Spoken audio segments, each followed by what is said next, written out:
రోజు టిఫిన్కి ఏం చేయాలా అని ఆలోచిస్తున్నారా? ఇదే ఒక్క పిండితో 3 రకాల టిఫిన్లు చేసుకోవచ్చు. ఒక్క పిండి 3 టిఫిన్లు.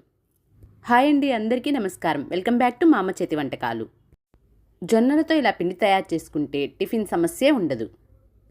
రోజు టిఫిన్కి ఏం చేయాలా అని ఆలోచించకుండా ఉండాలంటే ఈ జొన్నల పిండి ఒక్కసారి తయారు చేసుకోండి. ఇందుకోసం ముందుగా ఒక బౌల్లోకి 2 కప్పులు జొన్నలను తీసుకోండి. వీటిని శుభ్రంగా కడిగి తీసుకోండి. మళ్ళీ వాటర్ వేసి 8 గంటల సేపు నానబెట్టి తీసుకోండి. వేరొక బౌల్లోకి 1 కప్పు మినపప్పుని 1 టేబుల్ స్పూన్ మెంతులను వేసుకోండి.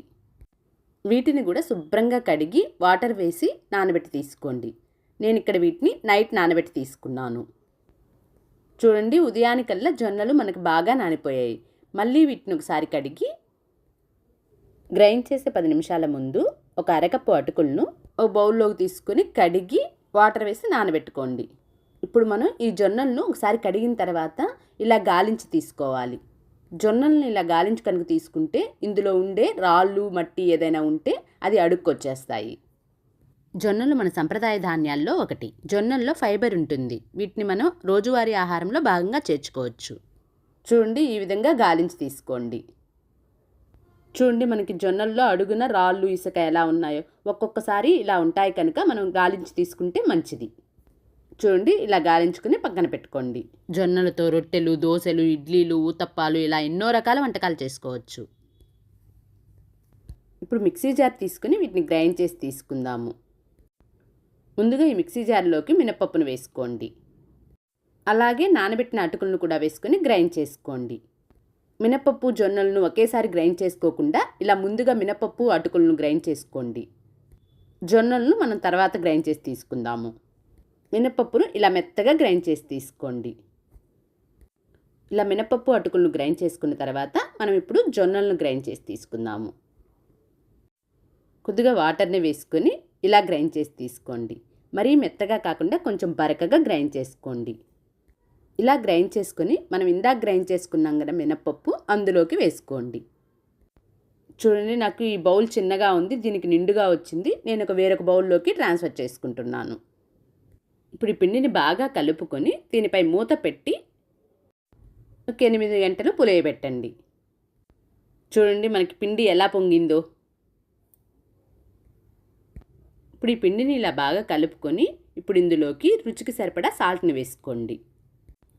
సాల్ట్ వేసుకున్న తర్వాత తిరిగి మళ్ళీ కలుపుకోండి. ఇప్పుడు ఇడ్లీలు ప్రిపేర్ చేయడం కోసం స్టవ్ పై ఇడ్లీ పాత్ర పెట్టుకొని వాటర్ వేసుకొని వాటర్ బాయిల్ అవ్వనివ్వండి. ఇడ్లీ ప్లేట్లకు ఆయిల్ను రాసి పిండిని ఇడ్లీలుగా పెట్టుకోండి. కొంచెం కొంచెం పిండిగా వేసుకోండి. చూడండి, వాటర్ ఇలా బాయిల్ అయిన తర్వాత ఇడ్లీ ప్లేట్లను పెట్టుకోండి. దీనిపై మూత పెట్టి 12 నుండి 15 నిమిషాలు ఉడికించుకోండి. చూడండి, చేత్తో ఇలా తాకితే మనకేమీ అంటుకోకపోతే మనకి ఇడ్లీ ఉడికినట్టు. ఇప్పుడు ఇడ్లీ పాత్రను పక్కన పెట్టి దోశను వేసుకుందాము.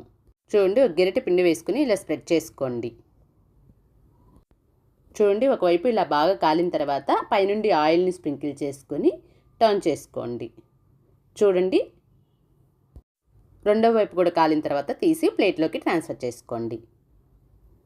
ఇప్పుడు ఊతప్పాన్ని ప్రిపేర్ చేయడం కోసం స్టవ్ పై ప్యాన్ పెట్టుకొని అందులోకి పిండిని వేసుకొని స్ప్రెడ్ చేయకుండా అలానే ఉంచండి.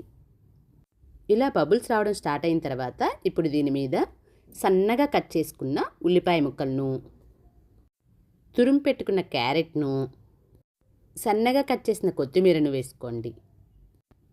అలాగే సన్నగా కట్ చేసిన కరివేపాకును కూడా వేసుకోండి. ఇప్పుడు దీని మీద ఆయిల్ని వేసుకొని దీనిపై మూత పెట్టి లో ఫ్లేమ్లో బాగా కాలనివ్వండి. రెండు వైపులా బాగా కాలిన తర్వాత తీసి ప్లేట్లోకి ట్రాన్స్ఫర్ చేసుకోండి. చూసారుగా, ఒక్క పిండితోనే 3 రకాల టిఫిన్లు. మెత్తని ఇడ్లీలు, క్రిస్పీ దోశ, రుచికరమైన ఊతప్పం రెడీ అయిపోయాయి. ఒకేసారి పిండి తయారు చేసుకుని ఇలా 3 రకాల టిఫిన్లు చేసుకోవడం చాలా సులభం. ఈ 3 రకాల టిఫిన్లో మీకు ఏది ఎక్కువగా నచ్చిందో కామెంట్లో చెప్పండి.